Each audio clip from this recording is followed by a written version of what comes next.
All of you. काल थोडस technically बऱ्याच जणांना काही काही अडचणी आल्या असतील. जरा इंटरनेट कनेक्टिव्हिटी तुमची चेक करा. आज आपल्याला तशी संधी मिळणार नाही, कारण आपल्याला बोर्डवर नाही कम्प्युटरवर बघायचं आपल्या गोष्टी. ठीक आहे. सो काल बघितल्यानुसार आपल्याला या इलेक्ट्रोकेमिस्ट्री चॅप्टर दिसतोय तुम्हाला आता समोर. त्याच्यामधले 2 सेल बघायचे होते बघा. ठीक आहे. हे कंटेंट सगळा पहिल्यापासून एकदा क्लिअर करूया पॉइंट टू पॉइंट. जो राहिला त्याच्याबद्दल मी डिस्कस करतोय. सगळ्यांच्या हातामध्ये नोटबुक आपली रेग्युलर आणि पेन आहे. सगळेजण प्रॉपर अरेंजमेंट करून बसलेत असे मी लक्षात घेतोय. आता बघा, कंडक्टिव्हिटी मध्ये हे पॉइंट होते इलेक्ट्रिक इलेक्ट्रॉनिक कंडक्टन्स. त्यानंतर फॉर्म्युले बघितलेले आपण, ओहम्स लॉ बघितलेला, जी काल पण आपण फॉर्म्युले सगळे रिवाइज केले, तो वाला पॉइंट आहे. त्याच्यानंतर हे कम्प्लीट करत आपण कंडक्टिव्हिटी आणि मोलर कंडक्टिव्हिटी याच्यामध्ये रिलेशन बघितलेलं. That lambda is equal to 1000 K/C. ते 1000 का आलंय? कारण त्याला सेंटीमीटर क्यूब पर मोल त्याचं कन्व्हर्जन केलेलं आहे, म्हणून तिथं 1000 आलंय. सो हा लॅमडा वाला फॉर्म्युला आपण लक्षात घेतला. Lambda is equal to 1000 K/C, where lambda is molar conductivity, K is conductivity and C is a concentration. Okay. Then त्याच्यानंतर बघा कंडक्टिव्हिटीचं व्हेरिएशन. हा वाला ग्राफ बहुतेक सांगितला नसेल, तर याच्याबद्दल मी आता चर्चा करतो. सर्वांना एक ग्राफ दिसतोय का बघा. हा पॉइंट काय आहे याच्यात मला आपल्याला काय समजून घ्यायचंय.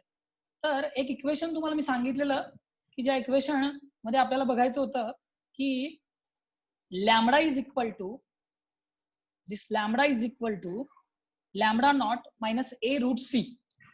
लॅमडा म्हणजे मोलर कंडक्टिव्हिटी आहे, करेक्ट आहे. लॅमडा नॉट म्हणजे काय आहे? Molar conductivity at infinite dilution. So lambda naught is nothing but molar conductivity at infinite dilution, where C is a concentration. C हे कॉन्सन्ट्रेशन आहे आणि ए हा एक कॉन्स्टंट आहे जो प्रत्येक इलेक्ट्रोलाइट रिलेटेड बदलत जाईल. मग एका सायंटिस्टनी सांगितलेल्या म्हणण्यानुसार या रिलेशन मध्ये असं रिलेशन काय काढलेलं आहे, तर lambda is nothing but lambda not minus A root C. हा एक फॉर्म्युला काल आपण ऍड केला नव्हता, हा एक ऍड करून घ्या कालच्या फॉर्म्युलामध्ये. काय होता याच्यावर न्यूमेरिकल नाही आहे सॉल्व्ह करायला, पण कन्सेप्ट काय आहे हा बघून घेऊया आपण. So lambda is nothing but lambda not minus A root C. ठीक आहे. सो याच्यामध्ये एक्स ऍक्सिस आणि वाय ऍक्सिस वर हा ग्राफ कसा प्लॉट केलाय याच्याकडे थोडं लक्ष देऊ. सो ग्राफ मध्ये एक्स ऍक्सिस वर रूट सी दाखवलेला आहे आणि वाय ऍक्सिस वर लॅमडा आहे, की जो लॅमडा नॉट कडे मूव्ह करतोय. So lambda tends to lambda not.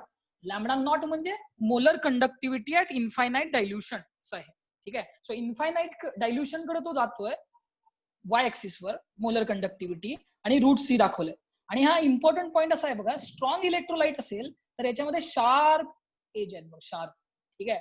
आणि वीक इलेक्ट्रोलाइट असेल तो comparatively lambda not root C ला जास्ती चेंज होतोय. म्हणजे रूट सी थोडा चेंज झाला की लॅमडा नॉट जास्त चेंज होतोय बघा. शेवटी हा इन्व्हर्सली प्रोपोर्शनल आहे.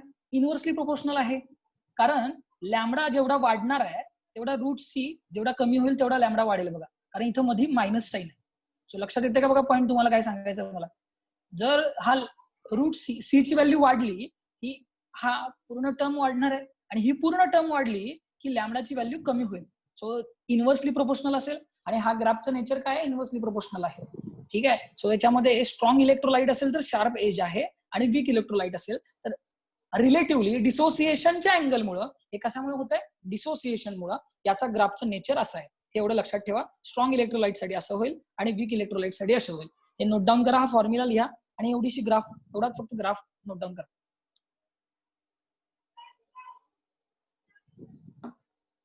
स्ट्रॉंग इलेक्ट्रोलाइट आणि वीक इलेक्ट्रोलाइट बद्दलची चर्चा केली त्याच्यामध्ये.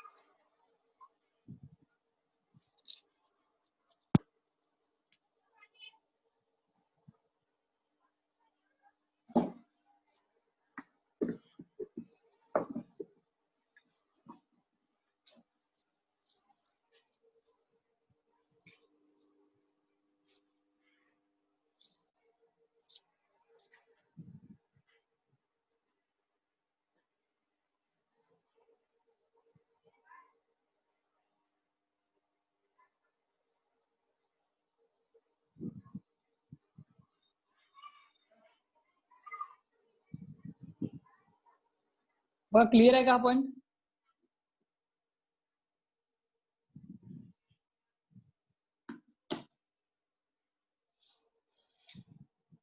So molar conductivity at infinite dilution आणि मोलर कंडक्टिव्हिटी याच्याबद्दल 19th सेंचुरीमध्ये सायंटिस्टनी याच्याबद्दलचं रिलेशन सांगितलं, that is lambda is equal to lambda not minus A root C.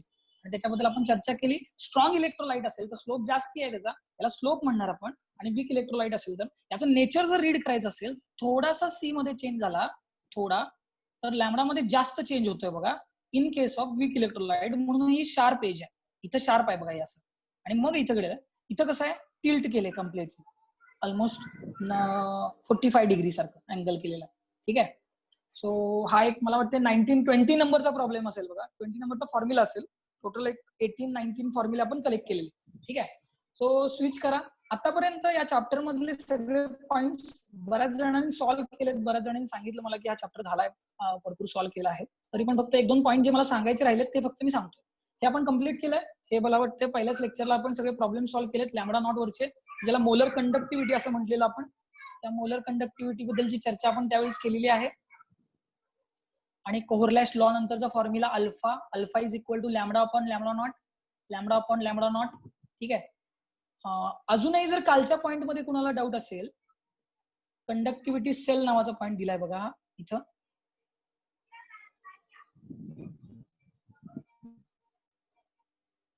ठीक आहे.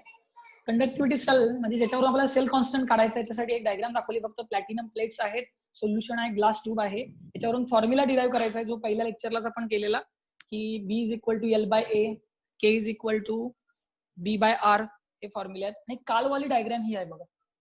काल जरा कालच्या लेक्चरमध्ये काय प्रॉब्लेम आलेले त्यांच्यासाठी परत एकदा दाखवतो. ही डायग्राम बघा, मी तेच नोटेशन दाखवलेत सगळे. दिसते का बघा तुम्हाला.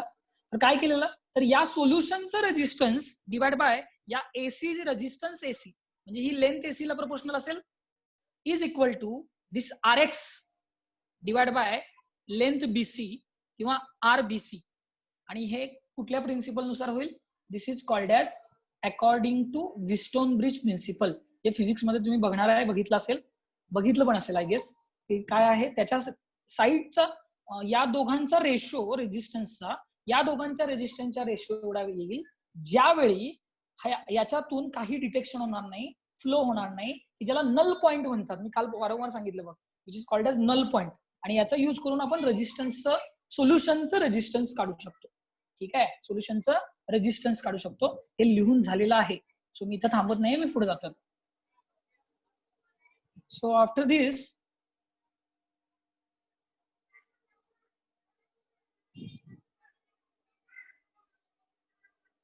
इलेक्ट्रोलायसिस ऑफ NaCl बघितलं आपण. हे फॅरेडेज लॉ,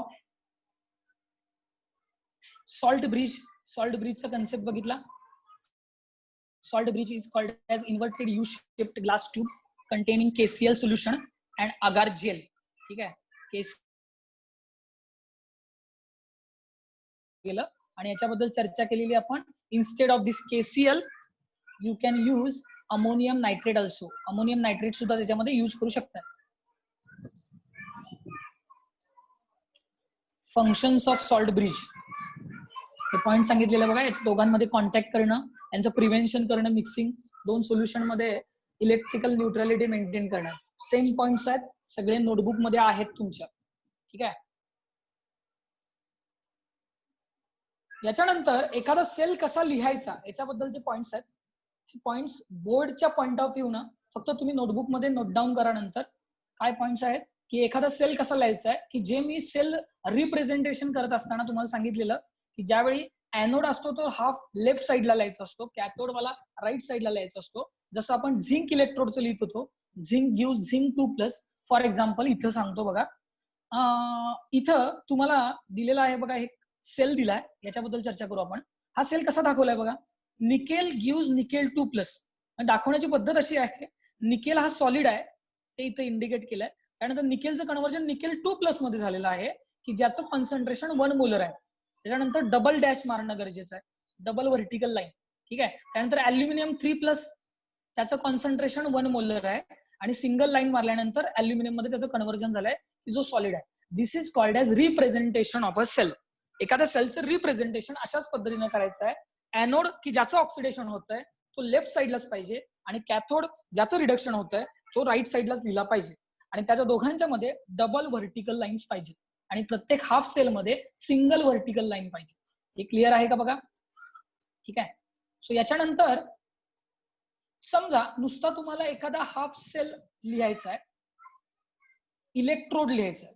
सेल म्हणजे टोटल काय असेल, ऍनोड आणि कॅथोड हे दोन्ही असेल. तर नुसता जर इलेक्ट्रोड लिहायचा असेल तर इलेक्ट्रोड लिहिताना नेहमी आयन फर्स्ट लिहायचा. इलेक्ट्रोड नेताना पहिल्यांदा काय लिहायचं, आयन लिहायचा. फॉर एक्झाम्पल समजा झिंक रॉड झिंक 2+ मध्ये झिंक सल्फेट मध्ये डिप केला असा पॉईंट असेल तर त्या केसमध्ये आपण काय करणार आहे, झिंक 2+ आयन्स आहेत ते पहिला लिहायचे आणि मग मेटल लिहायचा. जर सेपरेट इलेक्ट्रोड लिहायचा असेल तर. क्लिअर आहे का? ठीक आहे. याच्यानंतरचा पॉईंट होता इलेक्ट्रोड पोटेन्शियल आणि सेल पोटेन्शियल. हा पॉईंट आपण व्यवस्थित बघितलाय. काल त्याच्यावरचे फॉर्म्युले पण आपण चेक केले की ज्याला म्हटलेलं ई सेल आणि E0 सेल. E0 सेलचा फॉर्म्युला होता E0 कॅथोड मायनस E0 ऍनोड आणि ई सेलचा फॉर्म्युला नस्ट इक्वेशन म्हणून प्रूव्ह केलेला तो असेल बघा इथं.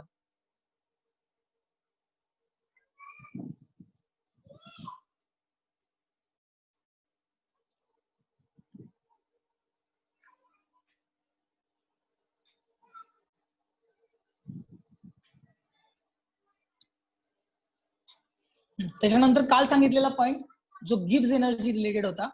सो गिब्स एनर्जी याच्याबद्दलचं डेरिव्हेशन जरा असं बघा, परत एकदा सांगतोय मी.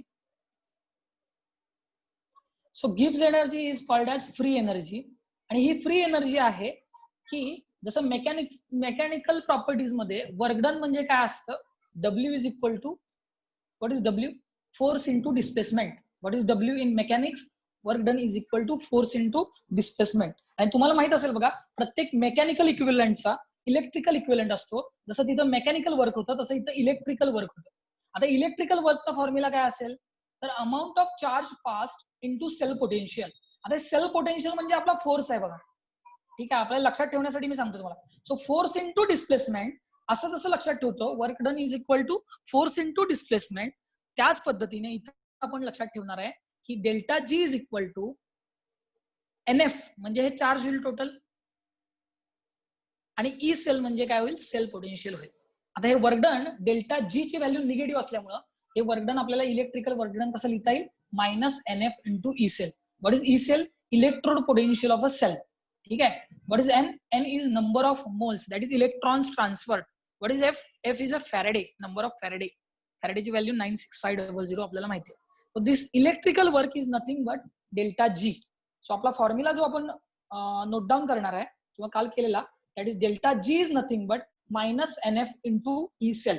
आणि जर समजा स्टँडर्ड कंडिशनला तो यूज करायचा असेल तर delta G not is equal to -NF into E not cell. ठीक आहे. So -NF into E not cell. Delta G आणि डेल्टा जी नॉट याच्याबद्दल आपण चर्चा केली आणि या दोघांमध्ये रिलेशन बघितलेलं बघा. आणि ते रिलेशन काढल्यानंतर डेल्टा जी चा फॉर्म्युला आता आपण शिकला तो हा वाला आहे. आणि अजून एक फॉर्म्युला आहे की जो थर्मोडायनामिक्स मध्ये शिकणार आहे आपण, delta G is equal to -RT ln K. आणि या दोन इक्वेशनना मी काल तुम्हाला इक्वेट करून दाखवलं. कालच्या लेक्चरमध्ये जर तुम्ही लेक्चर बघितला असाल किंवा सरांनी काहीतरी अपलोड पण केलंय वाटतं, तर ते बघितलं असेल तर तुमच्या लक्षात येईल की हे प्रूव्ह केलेलं आपण की ई नॉट सेलचा फॉर्म्युला आला 0.0592 अपॉन N log K. आणि हे सर्व फॉर्म्युले काल आपण नोट डाऊन केलेले आहेत. Is it clear? सर्वांच्या लक्षात आलंय का बघा? हे काल आपण हे सर्व फॉर्म्युले कलेक्ट केलेले आहेत. सो ते वेस्ट न करता आपण पुढे जाऊ, टाइम वेस्ट न करता. ठीक आहे.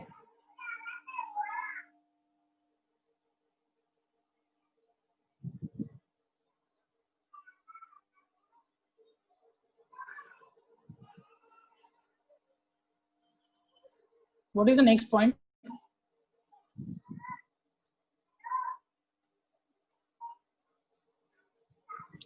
SHE, standard hydrogen electrode. Standard hydrogen electrode कसा काम करतो, त्याचं इलेक्ट्रोड पोटेन्शियल काय आहे, त्याचे ऍप्लिकेशन्स. आणि ऍप्लिकेशन इथं बघा, तो कॅथोडवर यूज केलाय. मी तुम्हाला दोन्ही ऍप्लिकेशन सांगितले. जर तो ऍनोडवर असेल तर कसा होईल, कॅथोडवर असेल तर कसा काम करेल. तो SHE एक महत्वाचा प्रश्न आहे, लक्षात ठेवा.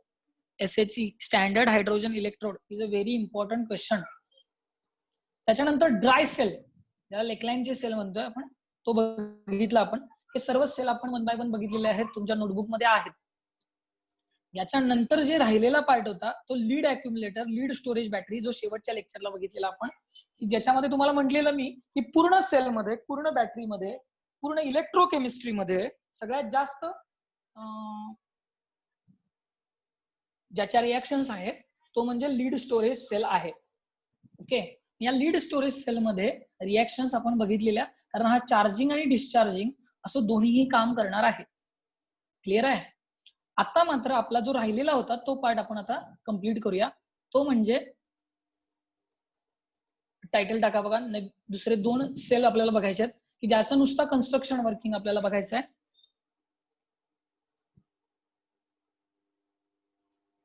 ठीक आहे, कुठला आहे बघा पहिला, निकेल कॅडमियम सेल, NiCad असं त्याला शॉर्टकट मध्ये म्हणणार, निकेल कॅडमियम सेल. Ni म्हणजे निकेल आहे आणि CAD म्हणजे कॅडमियम आहे. सो वरती टायटल लिहा, निकेल कॅडमियम और NiCad, NiCad storage cell, nickel cadmium sale.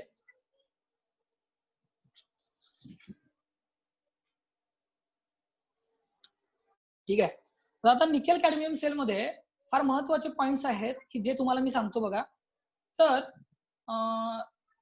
Data फार कमी आहे, त्यामुळे आपण 1 by 1 line to line read केलं तरी काय प्रॉब्लेम येणार नाही, पटकन होऊन जाईल. So nickel cadmium cell is a secondary dry sale.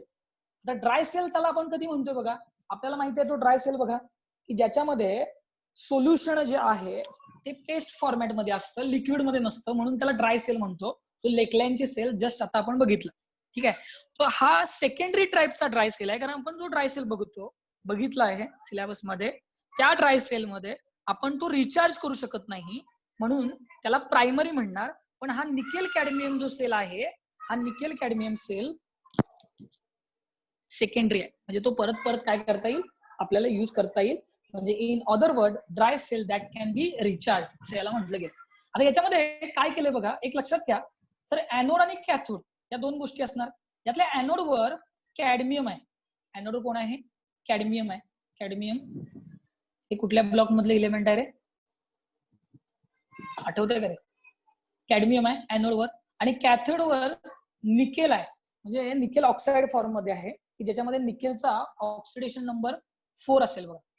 हे कुठं आहे बघा, कॅथोडवर. सो रिॲक्शन सिंपल होईल. पहिल्यांदा ऍनोड कडे फोकस करू आपण. आणि आता हे इलेक्ट्रोड, म्हणजे सिंपल डायग्राम थ्रू जर दाखवायचा प्रयत्न मी केला,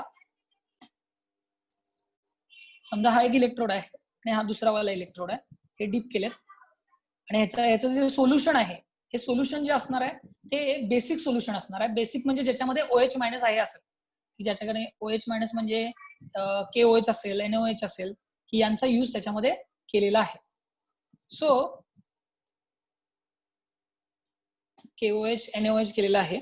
आता कॅडमियमचं पहिल्यांदा ऍनोडवर असल्यामुळं कॅडमियम काय होईल, ऑक्सिडाइज होईल. कॅडमियम ऍनोडवर आहे, सो तो काय होईल, ऑक्सिडाइज होईल, आणि कॅडमियमचं कन्व्हर्जन कॅडमियम 2+ मध्ये होईल. आता हे होण्यासाठी तो सोल्युशन मधले OH मायनस घेईल. म्हणजे रिॲक्शन कशी लिहिता येईल बघा, cadmium plus OH minus gives cadmium hydroxide, CbOH twice. Easy आहे ना? सो याच्यामध्ये CD वर चार्ज काय असेल, cadmium +2, because OH carry -1 charge. So कॅडमियमचं कन्व्हर्जन कॅडमियम 2+ मध्ये झालं. सो याचं ऑब्व्हियसली काय झालं, इथं ऑक्सिडेशन झालं बघा. ठीक आहे, आता ही रिॲक्शन जर बॅलन्स करायला गेलो मी, तर आपल्याला 2 इलेक्ट्रॉन याच्यामधून लूज करावे लागतील.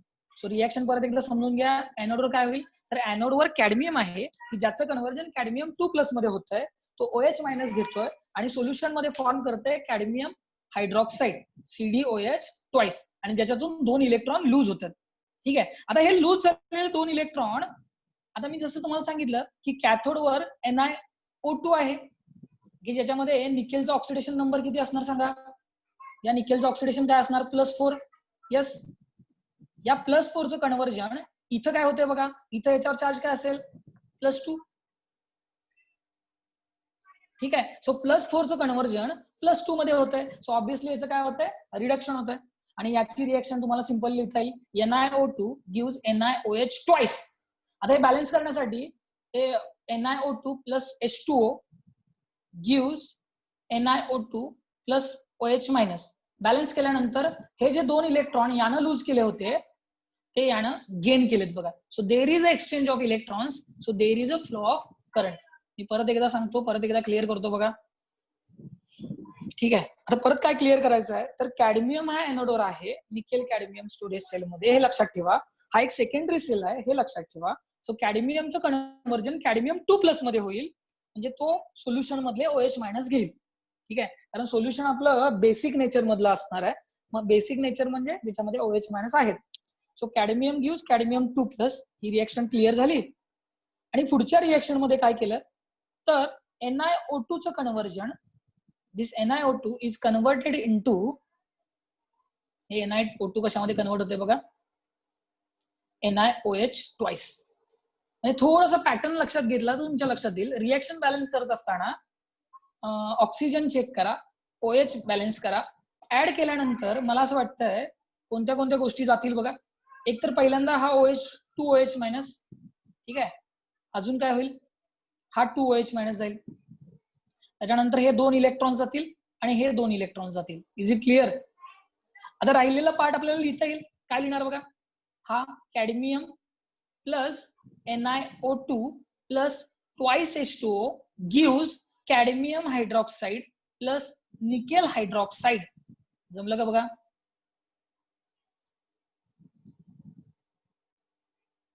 ठीक आहे, आता हा रिचार्ज कसा करता येईल, तर हे जे प्रॉडक्ट जे मिळालेले आहेत आपल्याला, ते कुठल्या नेचरमध्ये आहेत बघा, हे सॉलिड आहेत. हे काय होतील, त्या इलेक्ट्रोडच्या सरफेसवर डिपॉझिट होतील आणि नंतर परत आपल्याला त्याला रिचार्ज करता येईल. म्हणजे चार्जिंग डिस्चार्जिंग ही प्रोसेस या अँगलनं करता येईल. आता हे झालं कधी, ज्यावेळी आपण यूज करतोय त्यावेळी. ठीक आहे, सो परत रिचार्ज करताना हीच प्रोसेस उलट होईल. जसं तिथं आपण बघितलेलं लीड अॅक्युमुलेटर मध्ये, एनोडची रिएक्शन्स कॅथोडवर होतील, कॅथोडच्या रिएक्शन्स एनोडवर होतील आणि रिएक्शनची डिरेक्शन अपोजिट होईल. हेच फक्त रिचार्जच्या वेळी होईल. आता बघा इथं काय दिलंय, तर reaction product at each electrode is solid that adheres to surface electrode surface, therefore the cell can be recharged. The potential of the cell is about 1.4 volt. असे छोटे छोटे पॉइंट्स लक्षात घ्या, हे सीईटीच्या एक्झाम मध्ये वगैरे विचारण्याची शक्यता असते. The cell has larger life than other dry cell. It can be used in electronic watches. कुठे कुठे वापरायचं त्याच्याबद्दल चर्चा केलेली आहे. हा निकेल कॅडमियम सेल तुम्ही व्यवहारामध्ये जास्त वेळा ऐकला असाल, तर हा आहे nickel cadmium cell. I hope तुम्हाला हा लिहिता येईल व्यवस्थित. तर याच्यामध्ये आता तुम्ही लिहून घेत असताना एक 2-3 मिनिटांमध्ये पटापट रिएक्शन्स फक्त लिहा. नंतर तुम्ही स्वतःहून, जसं आपण नेहमीप्रमाणे करतोय तसं तुम्हाला स्वतःहून लिहायचं आहे.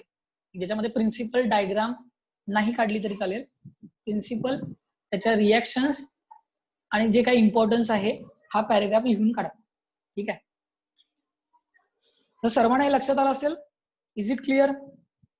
मेसेज करा समजलं असेल तर. मग आपण पुढच्या सेलकडे जाऊ. This is all about nickel cadmium sale.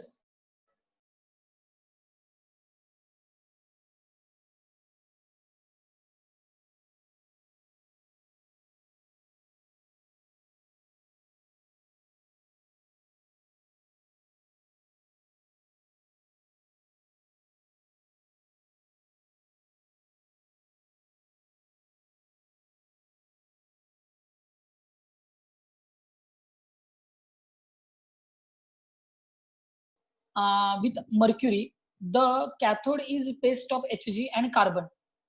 The electrolyte is strongly alkaline and made up of paste of KOH and zinc oxide. The electrode reaction and the net cell reactions are. ठीक आहे, हे simply note down करा. काय reactions आहेत बघा. So झिंकचं conversion zinc oxide मध्ये झालं आणि हा HgO चं कन्व्हर्जन Hg मध्ये झालं. म्हणजे ही ओव्हरऑल रिएक्शन दिलेली आहे. Zinc plus HgO give ZnO plus Hg. आता हा अमालगमेटेड आहे म्हणून ब्रॅकेटमध्ये Hg लिहिलंय. जसं NaHg लिहिलं होतं ना, तसं NaHg जसं कसं लिहितो आपण, सोडियम अमालगम, असं तसं ZnHg इथे लिहिलेलं आहे. सो रिएक्शन बेसिक आहे बघा. याचा ऑक्सिडेशन नंबर जर बघितला तर अजून लक्षात येईल. सो हा झिंक आहे, तर झिंकचं कन्व्हर्जन इथं 2+ मध्ये झालं. त्याच्यानंतर इथं Hg आहे, त्याचं कन्व्हर्जन इथं 0 मध्ये झालं. +2 0 झाला, म्हणजे याचं रिडक्शन झालं आणि याचं ऑक्सिडेशन झालं. सो ऑक्सिडेशन रिडक्शन दोन्ही सायमल्टेनियसली झाले. हे 2 इलेक्ट्रॉन जातील. अजून काय जाते बघा, हे वॉटर जाईल हे वालं वॉटर जाईल आणि बाकीचा पार्ट आहे तसा लिहिता येतं. हा OH मायनस जातात आणि हे OH मायनस जातात. ठीक आहे, एकदा फक्त रीड व्यवस्थित बघितलं की ऍनोडवर कोण आहे आणि कॅथोडवर कोण आहे एवढं जर बघितलं तुम्ही तर तुम्हाला रिॲक्शन ही लिहिता येईल.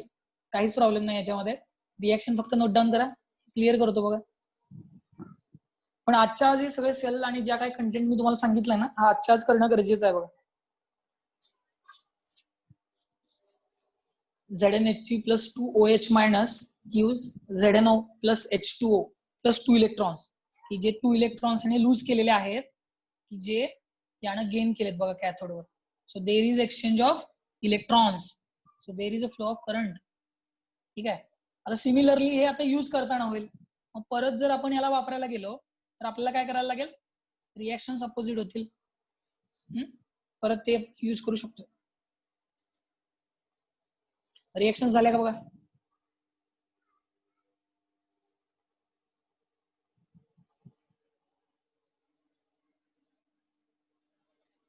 जरा फास्ट करा, बरेच दिवस झाले हा चॅप्टर चालू आहे आपला. चॅप्टर तेवढा अधिकार आहे त्या चॅप्टरचा एवढा वेळ घेण्याचा, कारण अशी एक्झाम नसते की त्याच्यामध्ये याच्यावरचा क्वेश्चन नसतो. त्यामुळे तुम्ही वेळ घेऊ शकता याच्यासाठी 100%. ठीक आहे.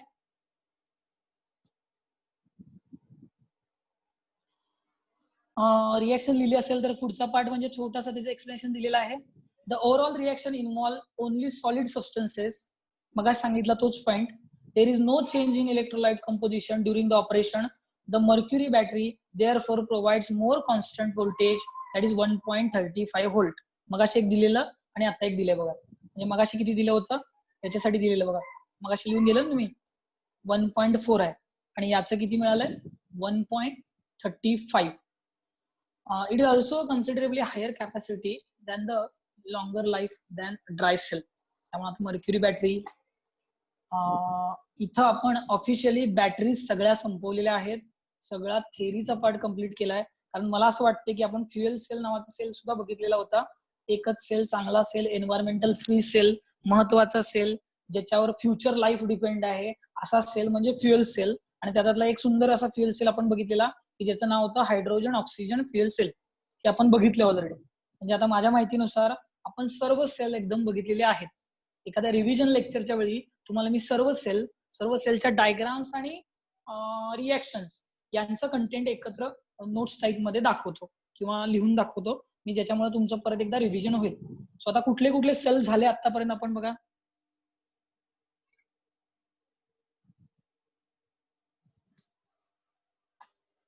कुठले कुठले सेल झाले पहिल्यापासून बघा.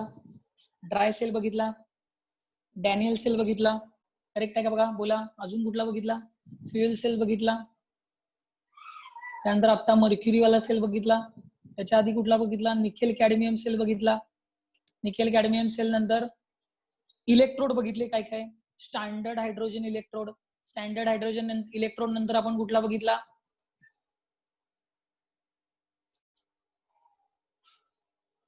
कॅलोमेल इलेक्ट्रोड बघितला. ठीक, व्हेरी गुड व्हेरी गुड. सगळ्यांना सगळं आठवत आहे, गुड. आता switching to the next point. Fuel cell नंतर आपण फ्युएल सेलचं ऍप्लिकेशन वगैरे बघितल्यानंतर इलेक्ट्रोकेमिकल सिरीज हा शेवटचा पॉईंट होता बघा. आणि काही जणांनी म्हटलं की याचे ऍप्लिकेशन्स आपले बघायचे राहिलेत. सुद्धा ऍप्लिकेशन्स ज्यावेळी तुम्हाला सिरीज शिकवत होतो त्यावेळी मी ऍप्लिकेशन्स तुम्हाला सांगितलेले. एका सिरीज मध्ये 1-2 मिनिटं फक्त सिरीजवर फोकस करू आता. So this is very important series which is called as electrochemical series, की ज्याच्यावर ठरणार आहे कोण कुणाला ऑक्सिडाइज करेल आणि कोण कुणाला रिड्यूस करेल.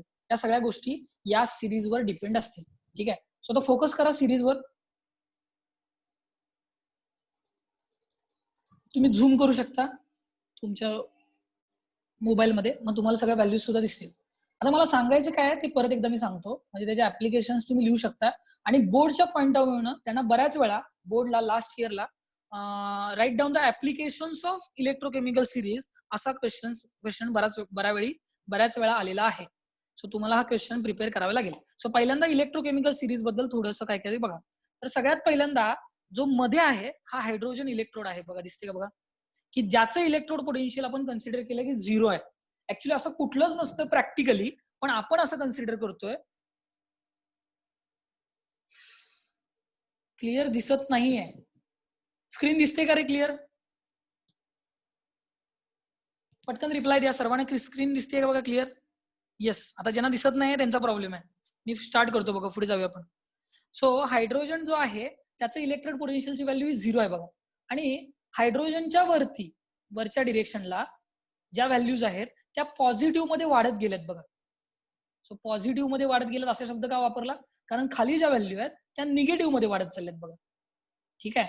आणि जर तुम्ही व्यवस्थित फोकस केलं तर लेफ्ट साईडला जे इलेक्ट्रोड दिलेत, नो डाऊट हे सगळे इलेक्ट्रोड्स आहेत, पण त्याच्या सगळ्या रिएक्शन्स आहेत त्या कुठल्या फॉर्मॅटमध्ये दिल्यात बघा? रिडक्शनच्या अँगलने दिल्यात. कारण गेन ऑफ इलेक्ट्रॉन दाखवलंय प्रत्येक ठिकाणी बघा. ठीक आहे. प्रत्येक ठिकाणी काय दाखवलंय? गेन ऑफ इलेक्ट्रॉन दाखवलंय. म्हणजे फॉर एक्झाम्पल सेरियम की ज्याने इलेक्ट्रॉन घेतला, I2 की ज्याने इलेक्ट्रॉन घेतला, Fe2+ की ज्याने इलेक्ट्रॉन घेतला, म्हणजे इलेक्ट्रॉन गेन केलेला आहे. So gain of electron is called as reduction. म्हणजे ह्या सगळ्या रिएक्शन्स ज्या आहेत त्या रिडक्शनच्या रिएक्शन्स आहेत. लक्षात आलं का बघा? ठीक आहे. म्हणून हे जे पोटेन्शियल आहे याला रिडक्शन पोटेन्शियल असं म्हणणार. काय म्हणणार आपण याला? Reduction potential. क्लिअर आहे? म्हणजे राईट साईडच्या सगळ्या व्हॅल्यू रिडक्शन पोटेन्शियल अशा नावानं म्हणता येते. आता मी काय सांगतोय याच्याकडे व्यवस्थित लक्ष द्या. जर एखाद्या इलेक्ट्रोडचं रिडक्शन पोटेन्शियल हे पॉझिटिव्ह आहे, म्हणजे for example F2+2 electrons gives F-, तर याच्या ही रिएक्शन जी आहे या रिएक्शन मध्ये +2.87 व्होल्ट एवढं पोटेन्शियल रिडक्शन दाखवलंय. हे पॉझिटिव्ह आहे. याचा अर्थ फ्लोरीनला अशा डिरेक्शन मध्ये जायला आवडतं. अशा म्हणजे गेन ऑफ इलेक्ट्रॉन करायला त्याला आवडतं. ठीक आहे. आता या उलट समजा एखाद्या खालचं रिएक्शन म्हटली, आता या झिंकचं एक्झाम्पल घेतलं आपण, तर झिंकचं इलेक्ट्रोड पोटेन्शियलची व्हॅल्यू काय आहे बघा. थोडं झूम करा किंवा तुम्हाला तर पाठ झालं असेल, आपण डॅनियल सेल मध्ये बघितलं होतं. So zinc gives Zn2+. So काय लिहिलं इथं? झिंक कुठे गेला? हा बघा. So zinc gives Zn2+. या रिएक्शन साठी रिडक्शन पोटेन्शियलची व्हॅल्यू आहे ती किती आहे? ती आहे -0.763. आता ही व्हॅल्यू निगेटिव्ह मध्ये असल्यामुळं याला गेन करणं त्याला फेवरेबल नाहीये, स्पॉन्टेनियस नाहीये, थोडक्यात त्याला आवडत नाही. मग त्याला लूज केलेलं आवडेल, म्हणजे ही रिएक्शन मला अपोजिट लिहिता येईल. अपोजिट लिहिलं की ही व्हॅल्यू ऑटोमॅटिकली काय होईल? पॉझिटिव्ह. म्हणजे Zn2++2 इलेक्ट्रॉन्स गिव्स Zn, याच्यासाठी व्हॅल्यू जी असणार आहे ती -0.763 होती. आता समजा Zn गिव्स Zn2++2 इलेक्ट्रॉन्स असं जर असेल तर त्याची व्हॅल्यू +0.763 असेल. Is it clear? म्हणजे डिरेक्शन अपोजिट केल्यानंतर त्याची व्हॅल्यू पॉझिटिव्हची निगेटिव्हची पॉझिटिव्ह होईल. ठीक आहे. आता मला सांगायचं आहे की आपण 3 निष्कर्ष काढले होते आणि 3 पॉईंट तुम्हाला मी सारखे समजून सांगितलेले की रिलेटिव्ह स्ट्रेंथ कळेल आपल्याला, कोण ऑक्सिडाइज होणार आणि कोण रिड्यूस होणार. जर आपण आता कॉपर आणि झिंकच उदाहरण घेतलं की जे आपल्याला आहे, मी झूम केलं बघा याच्यावर. ठीक आहे. हा डॅनियल सेल झाला बघा. झिंक असतो तो ऍनोडवर असतो, कॉपर असतो तो कॅथोडवर असतो. याचं कारण म्हणजे या इलेक्ट्रोड केमिकल सिरीज नुसार जर खाली निगेटिव्ह व्हॅल्यूज आणि वरती पॉझिटिव्ह व्हॅल्यू असतील रिडक्शन पोटेन्शियलच्या, तर तो खाली जो इलेमेंट आहे तो ऍनोडवर असणार, वरती असणार तो कॅथोडवर असणार. कारण कॅथोडवर आहे म्हणजे याला ही रिएक्शन फेवरेबल आहे आणि याला ही रिएक्शन फेवरेबल आहे. सो फर्स्ट, जर एखादी व्हॅल्यू पॉझिटिव्ह आणि एखादी व्हॅल्यू निगेटिव्ह असेल, केस नंबर 1 की जे तुम्ही नोट डाऊन केलेलं आहे तुमच्या नोटबुक मध्ये आहे, जर एक व्हॅल्यू पॉझिटिव्ह असेल इलेक्ट्रोकेमिकल सिरीज मध्ये आणि एक व्हॅल्यू जर निगेटिव्ह असेल, तर पॉझिटिव्ह व्हॅल्यू जी आहे तो इलेक्ट्रोड कॅथोडवर असणार आणि निगेटिव्ह व्हॅल्यू आहे तो इलेक्ट्रोड ऍनोडवर असणार आहे. हे रिलेटिव्ह स्ट्रेंथवर ठरणार आहे. बरोबर आहे? आता याच्यानंतर पुढची जी गोष्ट आहे ती म्हणजे ज्यावेळी आपण 2 पॉझिटिव्ह व्हॅल्यू घेऊ, म्हणजे 2 पॉझिटिव्ह व्हॅल्यूची चर्चा करणार आहे. म्हणजे समजा या 2 वरच्या साईडच्या इलेक्ट्रोड घेतला तर जो जास्त पॉझिटिव्ह आहे तो कॅथोडवर असेल आणि जो कमी पॉझिटिव्ह आहे तो ऍनोडवर असेल. हा झाला केस नंबर 2. आणि in case of the electrodes which are below hydrogen, हायड्रोजनच्या खाली असलेले जे इलेक्ट्रोड्स आहेत की ज्यांच्यामध्ये निगेटिव्ह व्हॅल्यू आहे इलेक्ट्रोड पोटेन्शियलची, त्या केसमध्ये आपल्याला करावं लागेल की जो जास्त निगेटिव्ह आहे म्हणजे सगळ्यात खाली आहे तो ऍनोडवर असेल आणि वरती असेल तो कॅथोडवर असेल. आणि या आधारे तुम्हाला याचे ऍप्लिकेशन आता स्टडी करता येतील. ठीक आहे. आता पॉईंट टू पॉईंट जरा ऍप्लिकेशन बघू, कारण काय राहिलं असं वाटायला नको, कारण फिलिंग महत्वाची आहे. मला येतं ही फिलिंग महत्वाची आहे. असं ऍप्लिकेशन्स ऑफ इलेक्ट्रोकेमिकल सिरीज दिसलं का वगैरे? ठीक आहे. पहिलं ऍप्लिकेशन काय आहे? Relative strength of oxidizing agent. बरोबर आहे ना रे? ऑक्सिडायझिंग एजंट कोण असेल की जो दुसऱ्याचं काय करेल? रिडक्शन करेल. ऑक्सिडायझिंग एजंट कोणाला म्हणणार? जो दुसऱ्याचं ऑक्सिडेशन करणार, दुसऱ्याचं रिडक्शन करणार, त्याला काय म्हणणार आपण? Reducing agent. आता समजा एखादा ऑक्सिडायझिंग एजंट समजून घ्यायचा आहे. दोन्ही ऍप्लिकेशन एकदम बघू. दुसरं ऍप्लिकेशन काय आहे? Relative strength of reducing agent. पहिलं ऍप्लिकेशन काय होतं? Relative strength of oxidizing agent. आता मला सांगतोय ऑक्सिडायझिंग एजंट कुणाला म्हणतात? की जो स्वतः काय होतोय? रिड्यूस होतो आणि दुसऱ्याचं काय करतो? तो ऑक्सिडेशन करतो. त्याला काय म्हणतात? Oxidizing agent. ठीक आहे. आता दोन जर इलेक्ट्रोड म्हटले, म्हणजे आपण ती रिएक्शन लिहिली, कुठली वाली? Zn वाली, किंवा इथलं उदाहरण यातलंच घेऊया.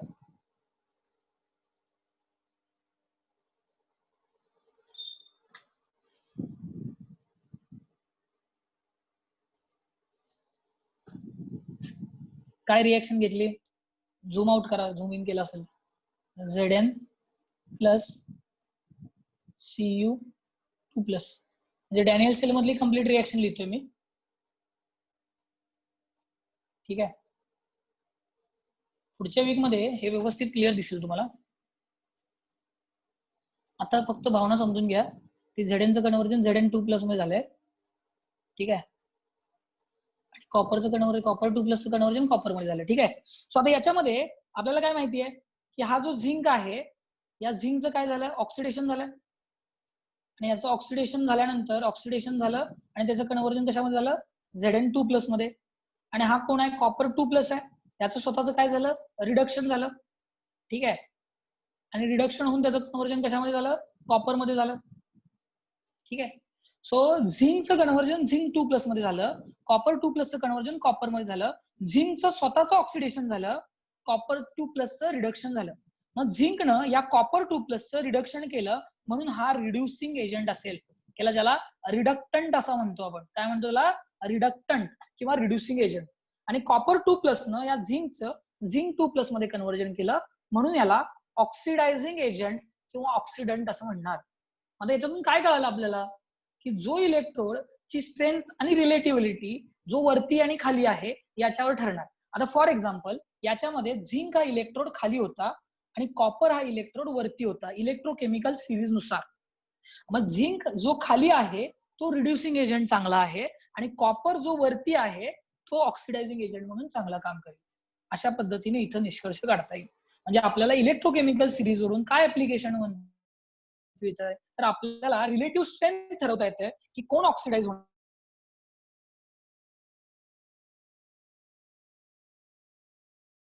एजंट आणि relative strength of reducing agent. हे दोन पॉइंट्स आहेत. हे नोट डाऊन करा, नुसतं पॉइंट लिहा, नंतर तुम्हाला ते इलॅबोरेट करायचे. आणि very important point, third point, spontaneity of redox reaction. आता एखादी रिएक्शन स्पॉन्टेनियस आहे का नाही, जो मगाशी मी तुम्हाला शब्द वापरला बघा, की एखाद्या रिएक्शनला ती रिएक्शन करताना आवडतं का किंवा ती फेवरेबल आहे का, याच्याबद्दलची चर्चा आपल्याला याच्यात करायची. तर याच्यामध्ये तुम्हाला एक एक्झाम्पल दिलंय की जे एक्झाम्पल आपण इथं बघूया. काय एक्झाम्पल दिलंय? तर इलेक्ट्रोड मध्ये मॅग्नेशियम आहे की मॅग्नेशियमचं कन्व्हर्जन मॅग्नेशियम 2 प्लस मध्ये झालंय आणि सिल्वरचं कन्व्हर्जन सिल्वर मध्ये झालेलं आहे. ही रिएक्शन लिहिली, याचं ओव्हरऑल रिएक्शन केली, 2 इलेक्ट्रॉन गायब झाले, बाकीची रिएक्शन ओव्हरऑल रिएक्शन लिहिली. आता जर याचा E0 सेल काढण्याचा प्रयत्न मी केला, इथं फोकस करा, इथं लक्ष द्या, एकच मिनिटाचा पॉइंट आहे. What is mean by spontaneity of a reaction? हा, E0 सेल, E0 mg ची व्हॅल्यू आहे -2.37 आणि E0 ag ची व्हॅल्यू दिलेली आहे 0.8. तर या सेलमध्ये E0 सेल जर मी काढला तर -0.8 मायनस -2.37 असं येते बघा, की ज्याचा आन्सर 3.17 येतंय, की जी व्हॅल्यू येते पॉझिटिव्ह. ठीक आहे. की ज्याची व्हॅल्यू, ही जी व्हॅल्यू आली पोटेन्शियलची, ही काय आली आहे? पॉझिटिव्ह आली. जर एखाद्या सेलची सेल पोटेन्शियलची व्हॅल्यू पॉझिटिव्ह आली तर तो सेल स्पॉन्टेनियस आहे असं म्हणायचं. मी परत एकदा रिपीट करतो बघा. जर ईएमएफ ऑफ द सेल किंवा electrode potential of a cell जर पॉझिटिव्ह आलेला असेल तर त्या सेलचा रिएक्शन ही स्पॉन्टेनियस आहे, त्या सेलची रिएक्शन स्पॉन्टेनियस आहे असं म्हटलं जातं. आता याच्या उलट काय होईल, जर एखाद्या सेलचा E0 सेलची व्हॅल्यू जर निगेटिव्ह आली तर त्याच्या रिएक्शन ही नॉन स्पॉन्टेनियस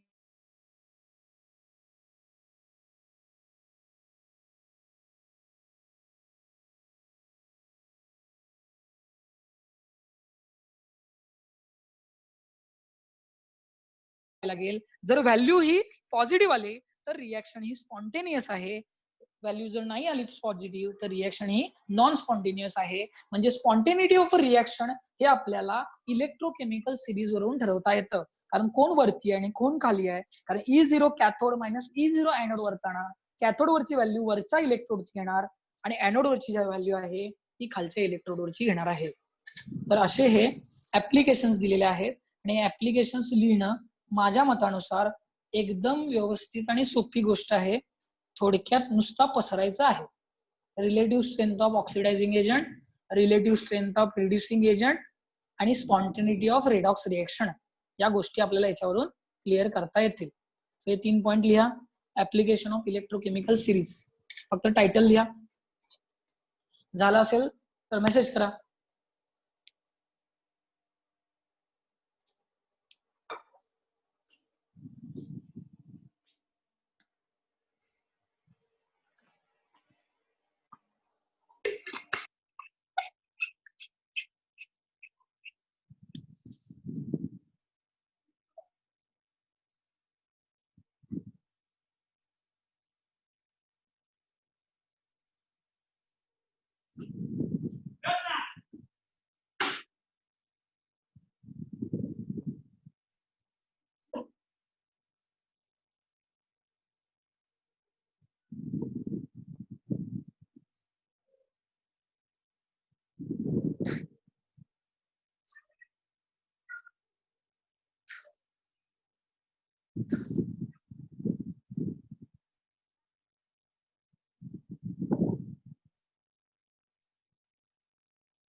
ठीक आहे, सर्वांच्या लक्षात आलं का रे?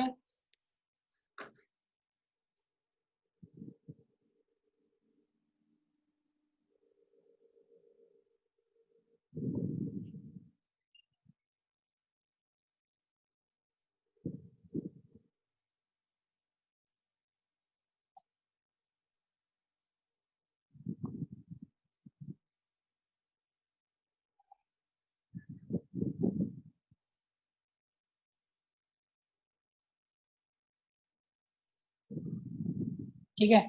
आता या बुक मधला कुठला पॉईंट राहिला का बघा. टेक्स्टबुक तर कम्प्लीट केलं आपण.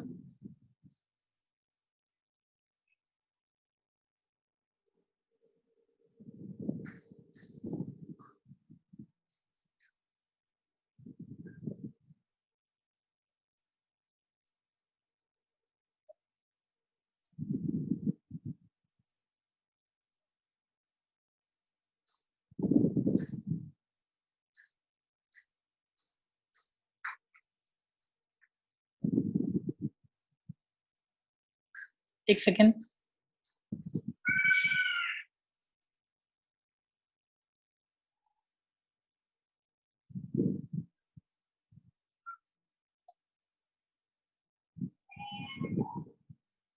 सर्वांकडे टेक्स्टबुक आलेत का रे? टेक्स्टबुक अवेलेबल झाले का सर्वांकडे? मी नवीन स्लाइड तुम्हाला आता.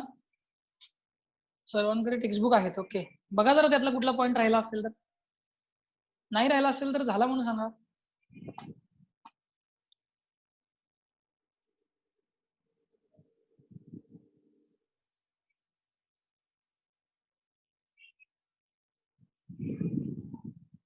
संपलं का?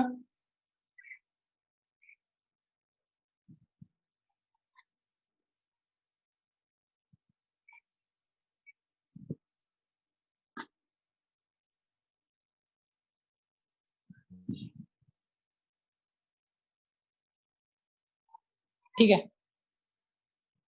काही ऍडिशनल प्रॉब्लेम, ऍडिशनल कंटेंट मी तुम्हाला दाखवतो बघा. झालेलं आहे, टेक्स्टबुक कम्प्लीट झालेलं आहे. सर्वांचं असं म्हणणं आहे ना की आपण टेक्स्टबुक मधले सगळे पॉईंट्स बघितलेले आहेत, प्रॉब्लेम्स बरेचसे सॉल्व्ह केलेत. काही अजून एक्स्ट्रा प्रॉब्लेम्स सॉल्व्ह करूया. काल थोडेफार प्रॉब्लेम झाले आणि त्याच्यामध्ये कनेक्टिव्हिटी प्रॉब्लेम आल्यामुळे एवढं काय आपल्याला त्याचा यूज करता आलेलं नाही. ठीक आहे. आता एक स्क्रीन शेअर केली आहे, ती दिसते का बघा सर्वांना? इलेक्ट्रोकेमिस्ट्री या अँगलने एक स्क्रीन शेअर केली आहे बघा, तुम्हाला ती दिसते का बघा? ओके. सो काही पॉइंट्स की जे जेई मेन्स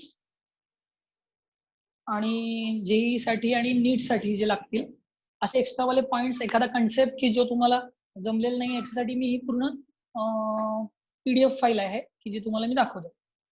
याच्यात सुरुवातीला इलेक्ट्रोलाइट्स म्हणजे काय वगैरे ह्या पॉइंट्स आपण बघितलेले आहेत. वेगवेगळे इलेक्ट्रोड मध्ये कुठल्या इलेक्ट्रोड कुठं डिपॉझिट होईल याच्याबद्दलचा हा चार्ट केलाय की ज्याच्यामध्ये इलेक्ट्रोड ऍनोडवर कुठला मिळणार आणि कॅथोडवर कुठला मिळणार आहे. तर क्वेश्चन विचारत असताना अशा अँगलनं विचारतात की हे इलेक्ट्रोड आहेत, हे इलेक्ट्रोलाइटिक सोल्युशन आहे, तर आपल्याला कुठला प्रॉडक्ट मिळेल याच्याबद्दल चर्चा केली जाते. आता इथून पुढे जो मी पॉईंट सांगणार आहे याच्याकडे जरा जास्त लक्ष द्या. ठीक आहे. काय काय कंटेंट जो टेक्स्टबुक मध्ये नाही आहे, NCERT मध्ये नाही आहे, एक्स्ट्रावाला असतो, तर त्याच्याबद्दल आपल्याला इथे चर्चा करायची आणि प्रॉब्लेम सॉल्व्ह करायचे. ठीक आहे. सो याच्यानंतर डेफिनेशन होते आपण बघितलेलं, रेजिस्टन्स, कंडक्टन्स, स्पेसिफिक कंडक्टन्स म्हणजे आपला के म्हटलेला बघा आपण, के म्हणजे कंडक्टिव्हिटी वाला. ठीक आहे. नाव फक्त बदललेले आहेत. आता इथं इक्विव्हॅलेंट कंडक्टन्स नावाचा एक पॉईंट बघा. ठीक आहे. की ज्याच्याबद्दल डाऊट आला पाहिजे होता, विचारलाय, काही काही मुलांनी विचारले मला, पण कोणी नेमकं विचारलंय, कुठल्या मुलांनी विचारलं एवढं मला माहित नाही. तर इक्विव्हॅलेंट कंडक्टन्स हा पॉईंट काय बघा. आपण जी कंडक्टिव्हिटी बघत होतो, मोलर कंडक्टिव्हिटी, लक्ष द्या सर्वांनी, मोलर कंडक्टिव्हिटी मध्ये lambda is equal to 1000 K/C होतं बघा. तोच फॉर्म्युला आहे इथं.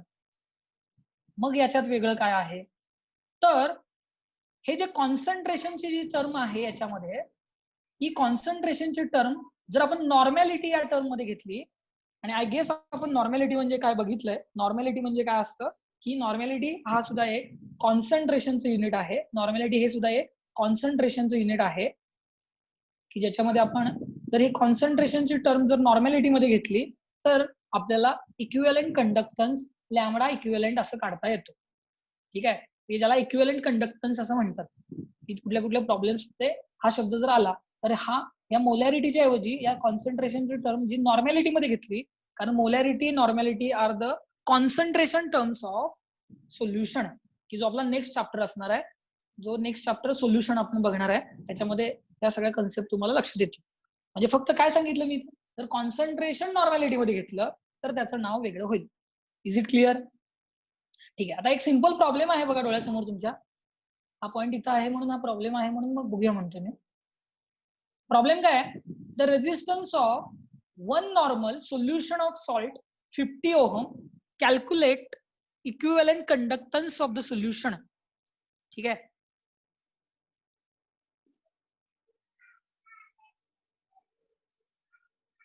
आता जरा बरं होईल. हा, if the two electrode platinum electrodes in the solution are 2.1 centimeter apart and each having area 4.2 centimeter.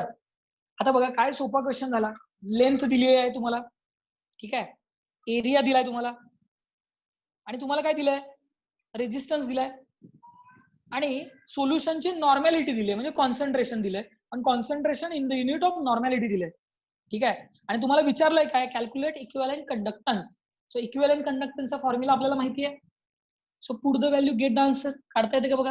हा के ची व्हॅल्यू कशी काढणार, I will give you 2 minutes. Answer सांगा. सोपा क्वेश्चन आहे. कॉन्सन्ट्रेशन नॉर्मॅलिटी मध्ये दिलंय, आता सांगितलेला कन्सेप्ट. 50 ओहम रेजिस्टन्स दिलेला आहे, एरिया दिलाय 4.2 सेंटीमीटर स्क्वेअर, लेंथ दिली आहे 2.1 centimetre. Find out the equivalent conductance. The equivalent conductance आणि रेग्युलर कंडक्टन्स मध्ये फरक काय होता हे आता आपण चर्चा केली, याच्याबद्दल आपण बोललोय. ठीक आहे. आन्सर यायला लागले. Good good. बघ किती हुशार आहे तुम्ही. Okay, 10 is the correct answer. 130 मधल्या 6 जणांचं आलं, त्यात पण एकाचं चुकलं. ठीक आहे, सिंपल प्रॉब्लेम होता, सांगायला लागणार ना मला आता, कारण 130 मधले 5 जण आन्सर देतात. सो के कसा फाइंड आउट करतो आपण? 1 by rho. K is equal to काय असतं? जी एल बाय ए ना. जी म्हणजे काय? 1 बाय आर. एल माहिती आहे, ए माहिती आहे. Put the value, get the answer. 1 by 50 into 2.1 upon 4.2. हे झालं काय? के काढला. ठीक आहे, आता के पुट करा. Lambda is equal to K into 1000 by N लिहिलं इथं. एन का लिहिलंय? मी आता मगाशी काय सांगितलं? कॉन्सन्ट्रेशन नॉर्मॅलिटी मध्ये असेल तर त्याला इक्विव्हॅलेंट कंडक्टन्स म्हणायचं. Is it clear? लक्षात आले सर्वांच्या? ठीक आहे, आता काही अजून प्रॉब्लेम्स बघू आपण.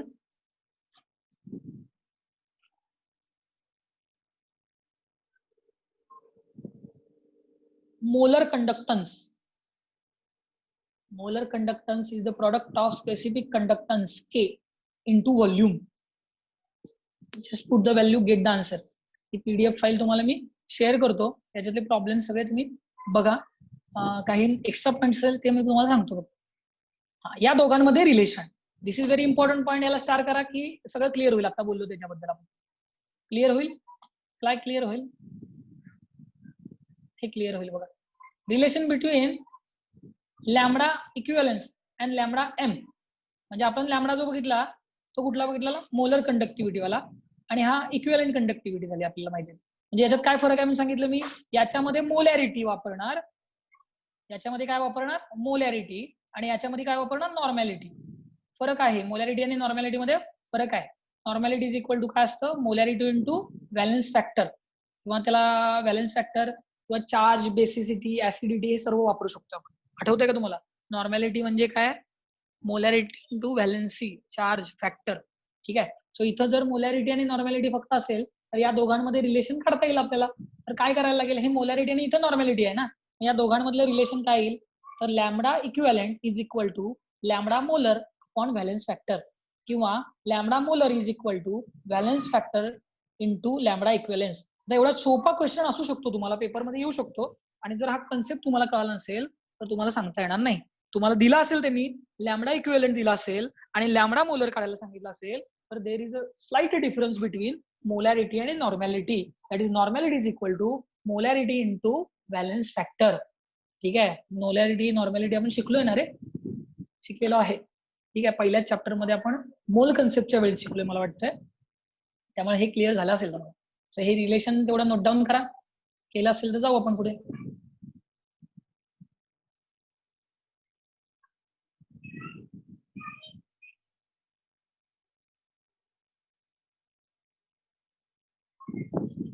नोट डाऊन करा. Lambda M is equal to K into 1000 upon capital M, and lambda equivalent is equal to k into 1000 upon small n. But we know that normality is equal to molarity into valence factor किंवा basicity किंवा acidity काही चालेल.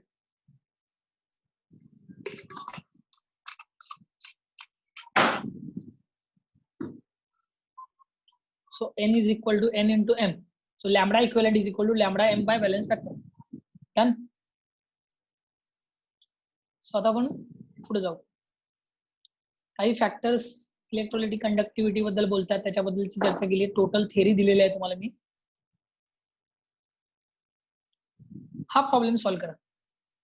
Next problem. Your time starts now. Problem read करतो मी,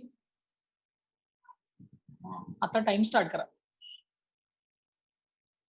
The equivalent conductivity of H2SO4 at infinite dilution is 384 per ohm centimeter square per equivalence. आता इथं पर मोल नाही आहे बघा, पर इक्विव्हॅलन्स आहे. कारण काय आहे? कारण इथं नॉर्मॅलिटी, मोलॅरिटी असतील तर मोल बद्दल बोललेलं, इथं नॉर्मॅलिटी असल्यामुळे पर इक्विव्हॅलन्स असं म्हटलंय. If 49 gram of H2SO4 per liter is present in the solution and specific resistance 18.4 ohm, then calculate degree of dissociation. इथं तुम्हाला अल्फाची व्हॅल्यू काढायची आणि अल्फाचा फॉर्म्युला आपल्याला इथे दिसतोय बघा वरती. दिसला का? काय सांगितलं अल्फाचा formula? Lambda upon lambda not. म्हणजे तुम्हाला लॅमडा काढायला लागेल. लॅमडा नॉट तुम्हाला दिलाय. इन्फायनाइट डायल्युशन म्हणजे हा लॅमडा नॉट आहे ना. So first of all you should find out the value of lambda then alpha is equal to lambda upon lambda not. एवढं करावं लागेल. करा बघूया. काय डाऊट असेल तर मेसेज करा. डिग्री ऑफ डिसोसिएशन म्हणजे अल्फा आणि अल्फा म्हणजे lambda upon lambda not. Lambda naught is given आणि लॅमडा तुम्हाला पहिला फाइंड आउट करावा लागेल.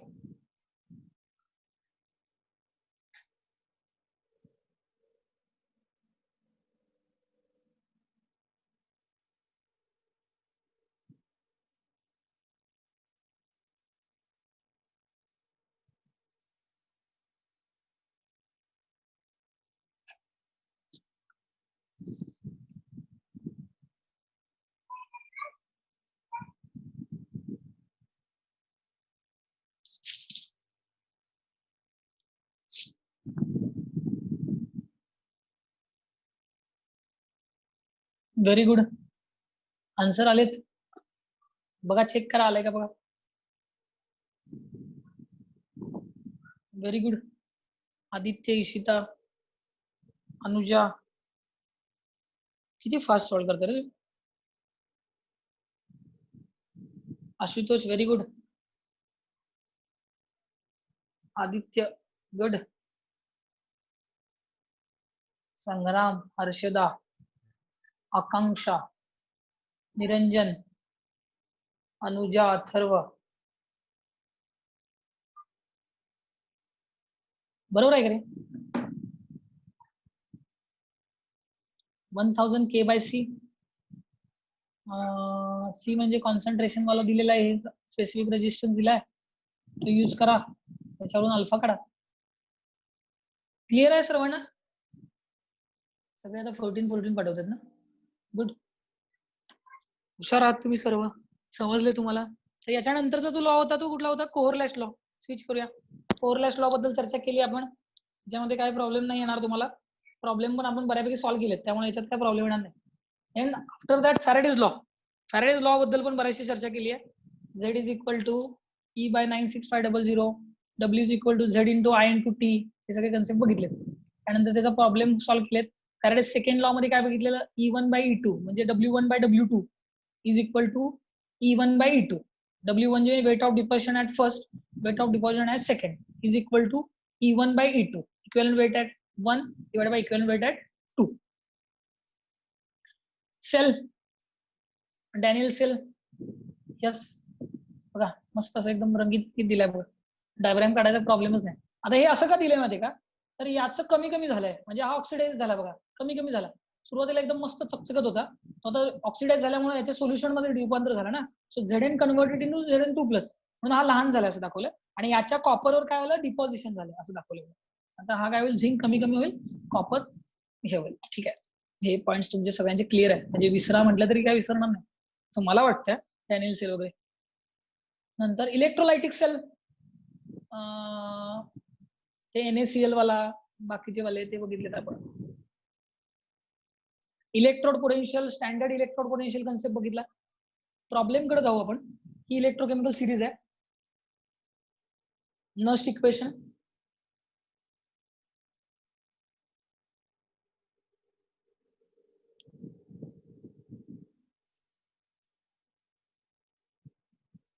काही सॉल्व्ड प्रॉब्लेम कलेक्ट केलेत बघा. ते बघू आपण. टाइप्स ऑफ इलेक्ट्रोड्स बघितलेले आपण. Metal, metal ion, non metal, non metal ion. म्हणजे त्याला गॅस इलेक्ट्रोड असं पण म्हटलेलं आपण. डेल्टा G चा फॉर्म्युला त्याच्याबद्दलचे equations. Dry cell, lead accumulator, lead storage battery, fuel cell, corrosion. हा पॉईंट तुम्हाला सांगायचा राहिला. कोरोजन. सगळ्यांना आवाज येतोय व्यवस्थित. हा सगळ्यांना क्लिअर आहे. समोर लक्ष द्या. कोरोजन हा पॉईंट आपल्याला बघायचा आहे. तर कोरोजन ही फिनॉमिना प्रत्येक मेटल बद्दल होत असते. आयन बद्दल जे होतं त्याला रस्टिंग असं म्हणतो आपण. आता रस्टिंग म्हणजे एंड पार्ट आला बघा चॅप्टरचा. लास्ट इयरच्या सिलेबसमध्ये कोरोजन हा पार्ट टेक्स्टबुक मध्ये इन्क्लूड केलेला. या वर्षीच्या सिलेबसमध्ये तो टेक्स्टबुक मधून काढला. आता ते त्यांनी केलेला आहेत गोष्टी पण आपण घ्यायला लागेल. सो कोरोजन म्हणजे रस्टिंग म्हणजे आयन बद्दलची चर्चा करायची आहे. या डायग्राम वर फोकस करा. डायग्राम मध्ये खाली जे डोंगरासारखं दिसतंय ते डोंगर नसून तो एक हा जो एरिया आहे ना, हा एक लोखंडाचा पीस आहे, की जे आयन आहे असं समजा, लोखंडाचा पीस आहे, डोंगर नाही येत. आणि वरती चंद्र सूर्यासारखं जे दिसतंय ते चंद्र सूर्य नसून पाण्याचा थेंब आहे. ठीक आहे, हा पाण्याचा थेंब वरती दाखवलाय आणि खाली काय दाखवलंय तुम्हाला, हा लोखंड दाखवलंय, आयन दाखवलंय. ठीक आहे, हा आयन वर पाण्याचा थेंब पडलाय असं हे मेकॅनिझम तुम्हाला दाखवलेलं आहे. आता एक 2-3 गोष्टी तुम्हाला सांगतो बघा. रस्टिंग कुठं जास्त फास्ट होतंय, तर ज्या एअरमध्ये ह्युमिडिटी जास्त असते. ठीक आहे, म्हणून जर तुम्ही रिसेल व्हॅल्यू बघितली, समजा एखादी जुनी गाडी घ्यायची असेल, तर काही लोकांना माहिती नसतं बघा. ते काय करतात, मुंबईतून गाडी घेऊन आले किंवा कोकणातून गाडी घेऊन आले, तर तिथल्या गाड्यांची रिसेल प्राइस आपल्या गाड्यांपेक्षा कमी असते. रिसेल प्राइस म्हणजे परत विकण्याची किंमत. OLX वगैरे साईट असतात बघा त्याच्यावर. तो कन्सेप्ट काय आहे, जेई ऍडव्हान्सला क्वेश्चन आला होता. सो कन्सेप्ट नुसार क्वेश्चन काय होता, त्याच्यापेक्षा त्यात कन्सेप्ट काय होता हे मला सांगतो, कारण मला क्वेश्चन आता पूर्ण आठवत नाहीये. जर एखादा पाण्याचा थेंब एखाद्या पत्र्याच्या सीटवर, लोखंडाच्या सीटवर, साध्या पत्र्यावर 8 तास राहिला, तर कोरोजन स्टार्ट होतं ज्या एरियामध्ये ह्युमिडिटी जास्त आहे, म्हणजे समुद्र किनारा जवळ आहे, कोकणासारख्या एरिया, की जिथं आपल्यासारख्या एरियामध्ये म्हणजे आपल्याकडे हवा जी आहे ती कोरडी आहे. कोल्हापूर, सांगली, सातारा म्हणजे 09, 010, 11 पासिंग जे आहे, या एरियामध्ये कोरोजन होण्यासाठी मोर दॅन 24 आवर्स लागतात. एक थेंब जर एका शीटवर राहिला तर हे असं, आणि जे तिथं होण्यासाठी विदिन 8 आवर्स कोरोजन स्टार्ट होते. म्हणून तिकडचं एरिया जास्त झालं. म्हणून 4 व्हीलर तिथं वगैरे खरेदी केली ना, तर कंपल्सरी त्याच्या खालून कोटिंग केलं जातं बघा. नॉर्मली आपण करत नाही. आता तुम्ही नवीन गाडी घेतली असेल समजा, ऑडी 8 की गाडी घेतली आहे समजा तुम्ही, आणि त्या गाडीमध्ये तुम्हाला कोटिंग करायचं असेल, तर तुम्ही नाही करत इकडच्या एरियामध्ये. पण त्या तिकडच्या साईडला ज्या काही गाडी घेतल्या जातात त्याला कोटिंग केलं जातं, कारण तिथं कोरोजनचा रेट जास्ती आहे. म्हणून रिसेल व्हॅल्यू तिकडच्या गाड्यांची जास्त असते. ठीक आहे, मग ही रिसेल व्हॅल्यू जास्त असण्याचं कारण कुठली सिरीज किंवा कुठलं प्रिन्सिपल याच्या मागं आहे, असा क्वेश्चन होता. आणि त्याच्या मागं कारण होतं इलेक्ट्रोकेमिकल प्रिन्सिपल. कळालं, कारण इलेक्ट्रोकेमिकल प्रिन्सिपल मुळेच त्याचं कोरोजन होतं. आता याच्या मेकॅनिझम कडे थोडंसं स्विच करू आपण. ठीक आहे, आता याच्या मेकॅनिझम मध्ये लक्षात घ्या, पहिल्यांदा Fe चं कन्व्हर्जन Fe2+ मध्ये होईल. Fe चं कन्व्हर्जन तुम्ही नोट डाऊन करा, मी सांगतो तसं, ते पटकन होईल. काय सांगितलं मी, Fe चं कन्व्हर्जन Fe2+ मध्ये होईल, आणि हे Fe2+ परत ऑक्सिडाइज होऊन Fe3+ तयार करते. काय होईल, म्हणजे ते वॉटरच्या कॉन्टॅक्ट मध्ये आले ना, इथे काय येईल, Fe3+ करेक्ट. म्हणजे Fe2+, Fe2+, Fe2+ जेव्हा वॉटर बरोबर एकत्र येतील Fe3+, आणि यांचा आणि पाण्याबरोबरची रिॲक्शन झाली की आपल्याला रस्ट मिळतो. आणि जो रस्ट असतो त्याचा फॉर्म्युला तर दिलेला आहे बघा, Fe2O3.H2O. परत एकदा रिपीट करून सांगतोय, काय सांगितलं मी, Fe कन्वर्ट इंटू Fe2+, इथे दिलंय बघा, खाली रिॲक्शन दाखवतो. लक्षात ठेवायच्या गोष्टी फक्त लक्षात घ्या. हे काय लिहिलंय, कसं लिहिलंय याच्याकडे लक्ष देऊ नका, मी सांगतोय त्याच्याकडे लक्ष द्या. Fe गिव्स Fe2+, क्लिअर आहे. आणि हे Fe2+ आहे, हे Fe2+ कुठे गेलं, Fe2+ Fe3+ मध्ये कन्वर्ट होईल, आणि Fe3+ आणि वॉटर बरोबर एकत्र आल्यानंतर Fe2O3. हे जरा शफल झालंय बघा, इथं काय आहे Fe2O3, आणि इन बिटवीन हे कॅथोडवर काय होईल रिॲक्शन, तर ऑक्सिजन H2O मध्ये, हवेतला ऑक्सिजन मॉइस्ट एअर मध्ये कन्वर्ट होईल. आणि म्हणजे प्रोसेस करताना, लिहिताना, समजून घेताना एवढंच लक्षात ठेवा. मग तुम्ही रीड केला की तुमच्या लक्षात येईल हा content. Fe converted into Fe2+, Fe2+ to Fe3+, आणि Fe3+ जेव्हा वॉटर बरोबर एकत्र येईल तेव्हा जे रस्ट तयार होईल, त्या रस्टचा फॉर्म्युला हा आहे बघा, Fe2O3.H2O मध्ये XH2 असे असतील.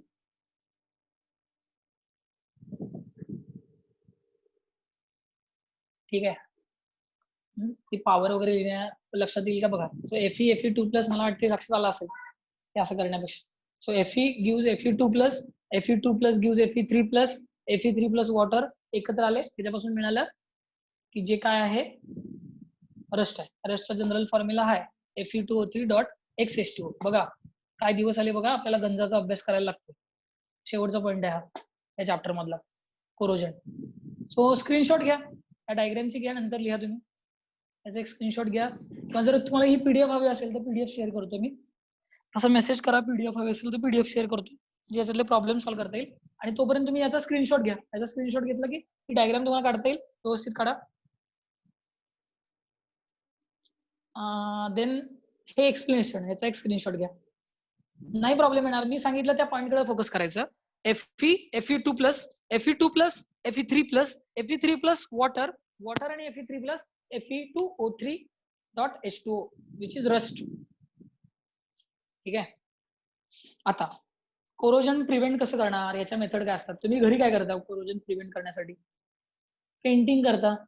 सायकल वगैरे गंजू नये म्हणून काय करतो आपण, रस्ट त्याच्यावर होऊ नये म्हणून तुमच्या घरातले कुठलं पण इन्स्ट्रुमेंट पेंटिंग करताय. अजून काय करताय?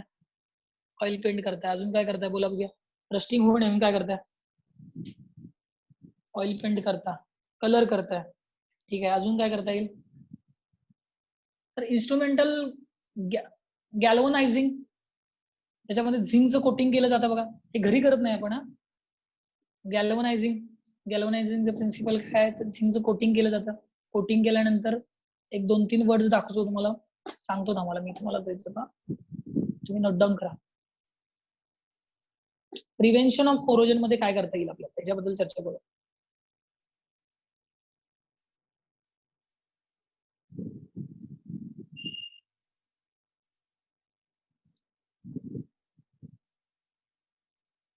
सगळ्यात पहिला तर तुम्हाला कळालं पेंट करता येईल, हे सिंपल आहे. त्यानंतर गॅल्वनायझिंग, त्याच्यानंतर काय, इलेक्ट्रोप्लेटिंग. फरक आहे बघा, इलेक्ट्रोप्लेटिंग गॅल्वनायझिंग मध्ये झिंकचा जो वापर केला जातो. इलेक्ट्रोप्लेटिंग नंतर पॅसिव्हेशन नावाचा कन्सेप्ट आहे बघ. सो पॅसिव्हेशन काय आहे आणि कॅथोडिक प्रोटेक्शन, हे 2 शब्द तुम्हाला सांगतो बघा.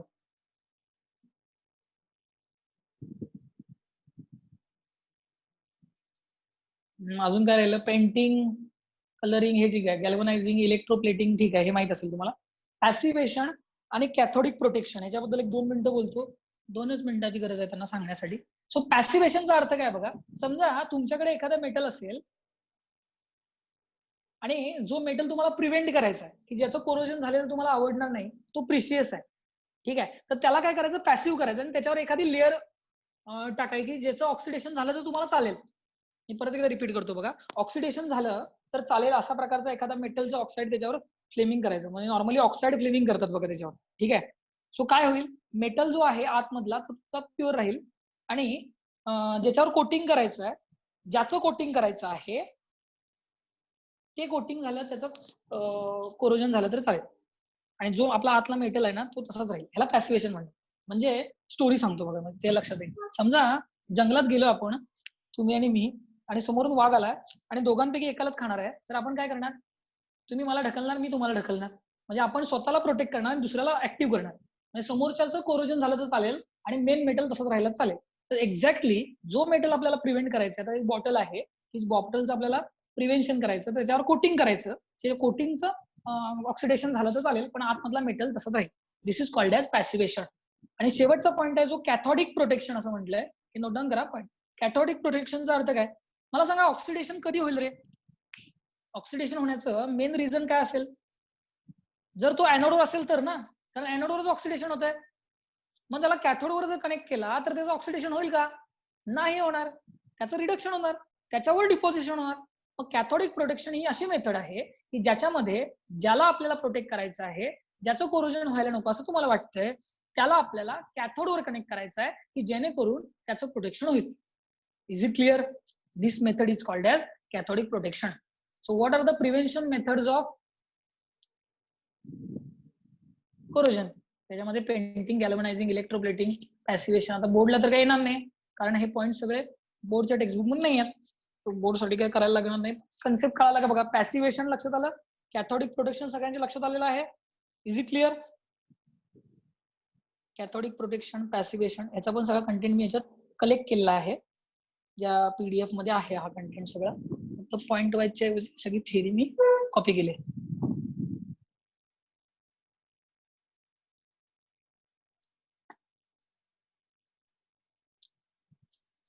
एक्झाम्पल्स बघा.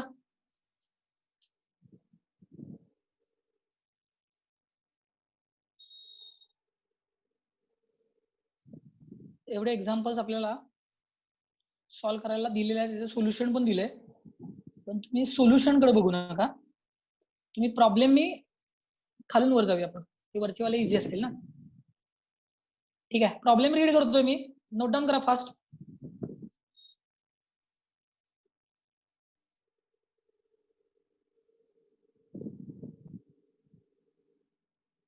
Calculate EMF of the cell and delta G for the cell reaction at 298 Kelvin for the cell. Okay, your time starts now.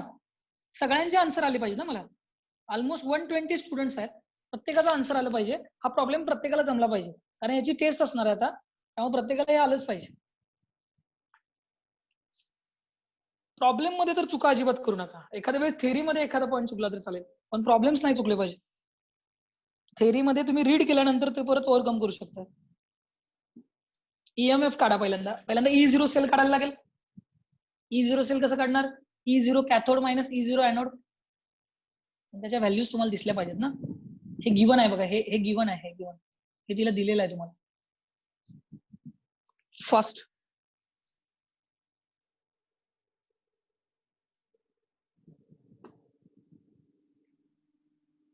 ज्यांना जमते त्यांनी स्वतः सॉल्व्ह करा, ज्यांना जमत नाही त्यांच्यासाठी मी सांगतो. ज्यांना जमते ते स्वतः करतील.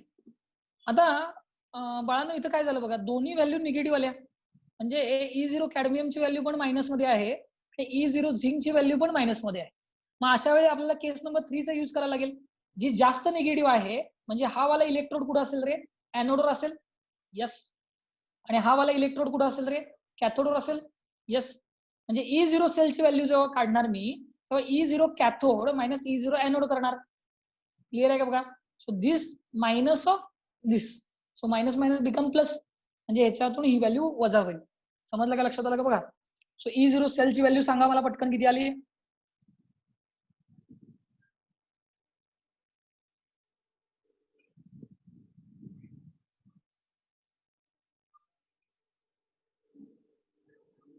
.36. आदित्यचं सगळं सॉल्व्ह झालं. ई सेल पण काढला त्यानं, डेल्टा जी पण काढला. Very good.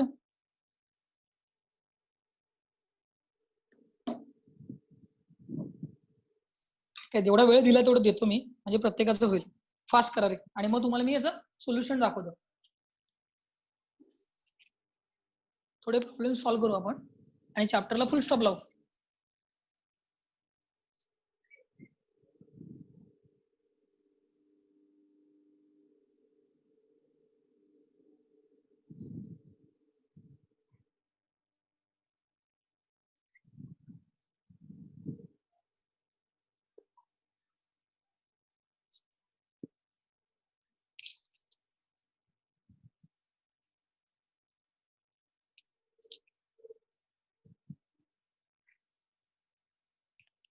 आन्सर द्या, सर्वांनी आन्सर द्यायचंय पटपट. लॉक टेबलचा यूज करा, कॅल्क्युलेटरचा यूज करू नका. कॅल्क्युलेटरचा यूज करू नका, बाकी काही यूज करा. डायरेक्ट कॅल्क्युलेशन केलं तरी काय प्रॉब्लेम नाही. सर्वांचे आन्सर्स येत नाहीत बघा.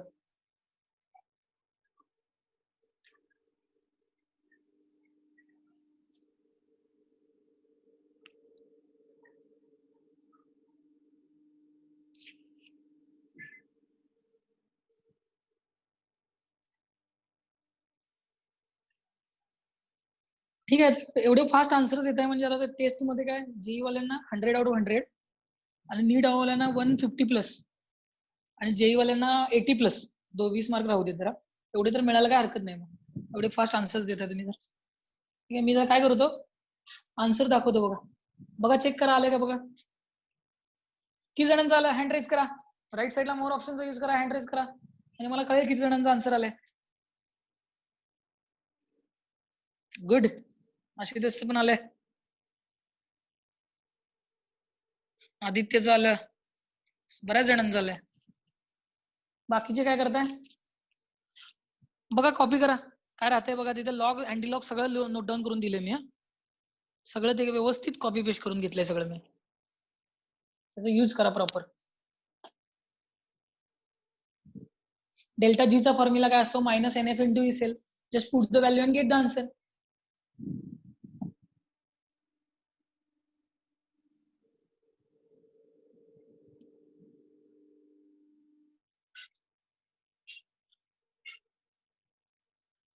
सो नेक्स्ट प्रॉब्लेम, त्याच्यावरचा प्रॉब्लेम बघा. Calculate the equilibrium constant for the reaction. एक रिएक्शन दिले तिथे एरो मध्ये तर थोडासा गोंधळ झालाय, समजून घ्या. ते हे एरो आहे तिथं. सो E0 सेलची व्हॅल्यू दिलेली आहे, पण आपल्याला काढायचं काय आहे, तर इक्विलिब्रियम कॉन्स्टंट काढायचा आहे. तर इक्विलिब्रियम कॉन्स्टंटचा फॉर्म्युला आपण काय लक्षात ठेवलेला काल, काय लक्षात घेतलेला, E cell is equal to 0.0592 upon N log K. तेच फक्त फॉर्म्युला इंटरचेंज केला, लॉग के इकडे लिहिलाय आणि बाकीचा फॉर्म्युला लिहिला. हा फॉर्म्युला आपल्याला माहिती आहे, हे काय नवीन नाही आहे. Just put the value, get the answer. त्याचा आन्सर येऊन जाईल तुमचं. So log K is nothing but E N E not cell upon 0.0592. ठीक आहे, 0.56 0.06 घेतलं तरी पण अप्रॉक्सिमेटली आन्सर येऊन जाईल. हा मिळवण्यासाठी पहिल्यांदा E0 सेल काढायला लागेल आणि E0 सेलचा फॉर्म्युला आपण पुट करू शकतो. So E0 cell is nothing but E0 cathode minus E0 anode. So याच्यावरून लॉग के काढाल. लॉग के वरून के कसा काढणार, 10 ची पॉवर आहे, याचा अँटीलॉग घ्यावा लागेल. सो लॉग के ची याचे अँटीलॉग घेतला की आपल्याला के ची व्हॅल्यू मिळेल की 1.95 इंटू 10 पॉवर 37 एवढी येते बघा. हे कसं बघायचं सांगितलेलं, लॉग कसं बघायचं, त्याची पॉवर कशी घ्यायची. So 1.95 into 10 power 37 is the correct answer. ठीक आहे, मी PDF सेंड करतो तुम्हाला, त्यामुळे आता जर असं अजून प्रॉब्लेम सांगतो बघा थोडे. A solution of copper 2 sulphate, म्हणजे कॉपरवर +2 चार्ज आहे, is placed between the electrodes by the current of 10 ampere passing for 1 hour. What charges occur at the electrode in the solution? म्हणजे चार्ज काढायचं तुम्हाला. ठीक आहे, चार्ज नाही, चेंजेस आहे. What changes occur at electrode and its solution, म्हणजे किती weight change झाले याच्याबद्दल चर्चा करायची. सो फॅरेडेज लॉ यूज करायचा आहे आणि याच्यातून सोल्युशन काढायचं. हा फॅरेडे लॉवरचा प्रॉब्लेम तर कधी चुकत नाही, तो इझी असतोय, तो जमून जाईल बघा. हे सगळे एक्सरसाइजचे सोल्युशन मला पाहिजे तुमच्याकडून, लक्षात घ्या. काही थेरी क्वेश्चन्स पण आहे त्याच्यामध्ये. हा वाला प्रॉब्लेम बघा आता, 19 नंबर. ट्राय करा सर्वांनी. Calculate delta G for this reaction. Delta G काढण्यासाठी आपल्याला काय माहित पाहिजे, एन एफ आणि ई नॉट सेल पाहिजे. सो एन ची व्हॅल्यू कशी मिळाली, रिएक्शन लिहिल्यानंतर. एन ची व्हॅल्यू आपल्याला रिएक्शन लिहिल्यानंतर मिळाली. हे 2 इलेक्ट्रॉन आणि हे 2 इलेक्ट्रॉन मिळाले, म्हणजे एन ची व्हॅल्यू 2 मिळाली, हे कळालं. नंतर ई नॉट सेल काढला आपण, E0 cathode minus E0 anode याचा यूज करून, आणि फॅरेडेचा यूज केला. Just put the value, get the answer. Is it clear? Skip करू आपण, पुढे जाऊया. समजले सर्वांना?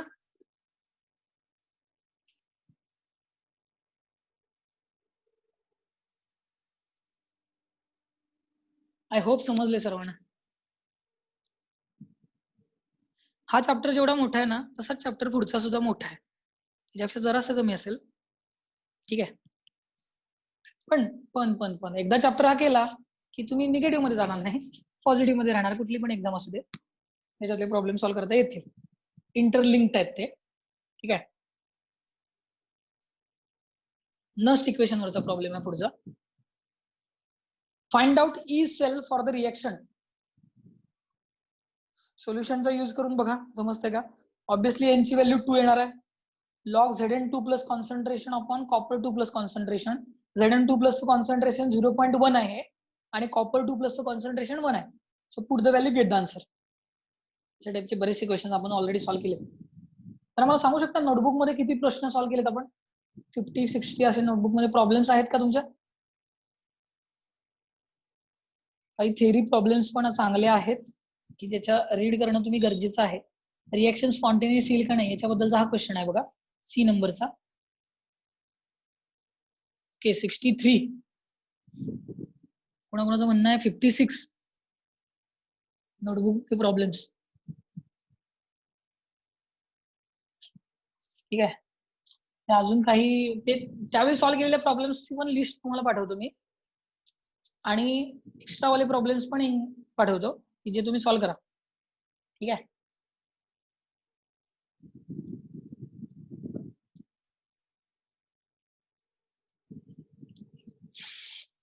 ठीक आहे.